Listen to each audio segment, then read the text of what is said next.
সালাম নিন খালদা সালাম নিন তারেক রহমানের সালাম নিন নেতৃত্বে তারেক রহমানের নেতৃত্বে মুস্তাফিজুর রহমানের নেতৃত্বে আমরা সবাই একজোট ধানের শীষে দেব ভোট, আমরা সবাই একজোট ধানের শীষে দেব ভোট। পক্ষ থেকে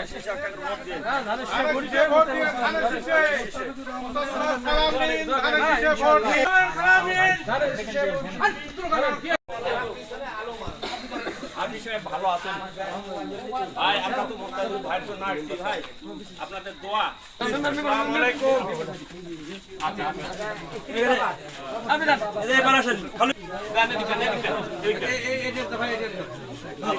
সালাম নিন, ধানের শীষে ভোট দিন। ভাইয়ের জন্য আমরা আসছি বাবা, ভোট চাইতে দোয়া চাইতে।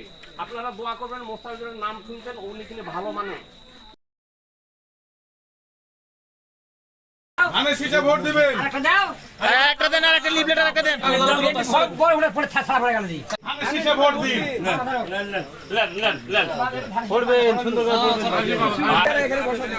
ভাই ভাই ভাই ভাই আপনি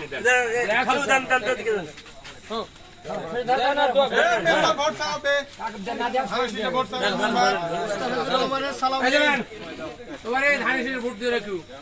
আমরা মুস্তাফিজুর পক্ষ থেকে আসছি এখানে। আমরা ধানের শীষ ভোট দিয়ে মুস্তাফিজুরের হাতকে শক্তিশালী করবো ইনশাআল্লাহ। আমাদের নেতা মুস্তাফিজুর রহমান বিএনপি কে উজ্জীবিত করার জন্য তিনি শুধু নিজে ছুটে পেলেন না, তিনার স্ত্রী বাহাদুরপুর ইউনিয়নে আজকে গণসংযোগ করলেন সন্ধ্যা পর্যন্ত, এবং সেই গণসংযোগে তার সাথে আমিও গণসংযোগে উপস্থিত ছিলাম তিনার নির্দেশে।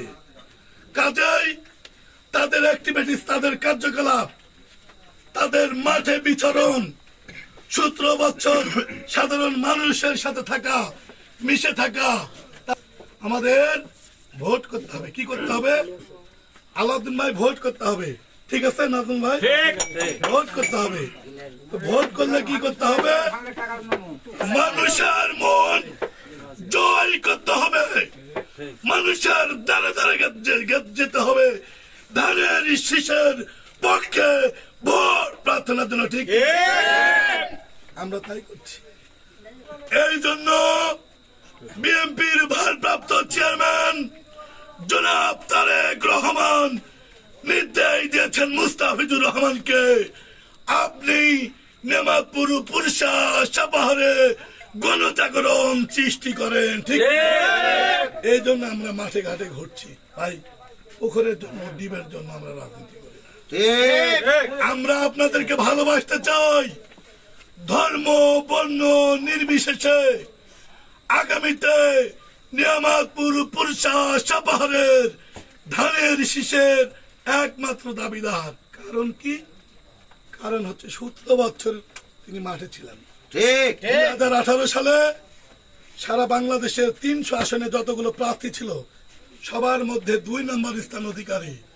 কাজেই মনোনয়ন ধানের শীষ ব্যাপারে মুস্তাফিজুর রহমান পাবে, এ ব্যাপারে আমি কোনো সন্দেহ দেখি না। কাজেই আপনারা ঐক্যবদ্ধ হন। আমরা আছি, আমাদের কোন নেতা কর্মীকে এই ওয়ার্ডে, এই ইউনিয়নে কোন দুর্নীতি করতে দেব না। মুস্তাফিজুর রহমানকে ধানের শীষ প্রতীকে ভোট দিয়ে বাংলাদেশের মধ্যে সর্বোচ্চ ভোট দিয়ে আমরা জাতীয় সংসদে পাঠাবো। ঠিক কিনা?